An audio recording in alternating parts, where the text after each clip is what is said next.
முன்னாள் முதலமைச்சர் ஜெயலலிதா தீவிர ஹிந்துத்துவவாதியாக வாழ்ந்தார் என மத்திய அமைச்சர் எல். முருகன் காரைக்காலில் பேட்டி.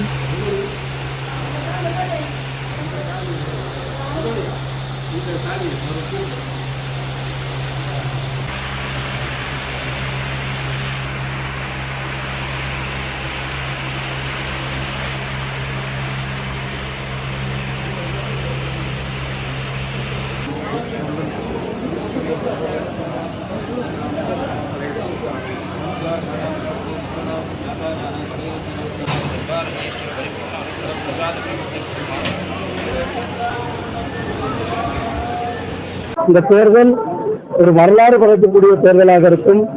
இந்த தேர்தலில் பாரதிய ஜனதா கட்சி தமிழ்நாட்டில் ஒரு அனைவருக்கும் ஒரு ஆச்சரியத்தை கொடுக்கக்கூடிய தேர்தலாக இருக்கும். பாரதிய ஜனதா கட்சி ஒரு மிகப்பெரிய வெற்றியை பெறக்கூடிய தேர்தலாக இருக்கும். பிஜேபிக்கு பிரதமர் மோடி அவர்கள் இருக்கிறார்கள். பிரதமர் மோடி அவர்கள் மேல மக்கள் அதீத நம்பிக்கை வைத்திருக்கிறார்கள். அதுதான் வாக்களிப்பவர்கள் செலுத்தியிருக்கிறார்கள்.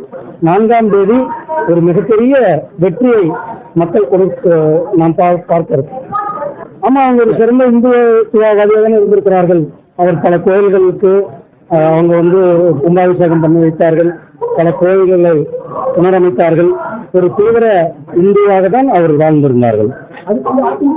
அதான் நான் சொல்லிருக்கேன், அவங்க வாழ்ந்திருந்தார்கள் தான் நான் சொல்றேன். திருவள்ளுவரை போற்றுகிறது பாரதிய ஜனதா கட்சி.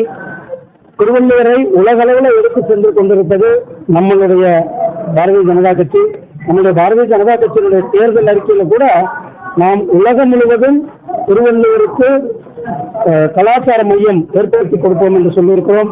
நம்முடைய பிரதமர் திரு நரேந்திர மோடி அவர்கள் கடந்த 10 ஆண்டுகளில் திருக்குறளை 35 மொழிகளுக்கு மேற்பட்ட மொழிகளுக்கு உலகம் முழுவதும் வெளியிட்டிருக்கிறோம். பிரதமர் அவர்கள் தமிழ் மொழி, தமிழ் பண்பாடு, தமிழ் கலாச்சாரத்தின் மேல ஒரு அதீத பற்றி வைத்திருக்கிறார்கள்.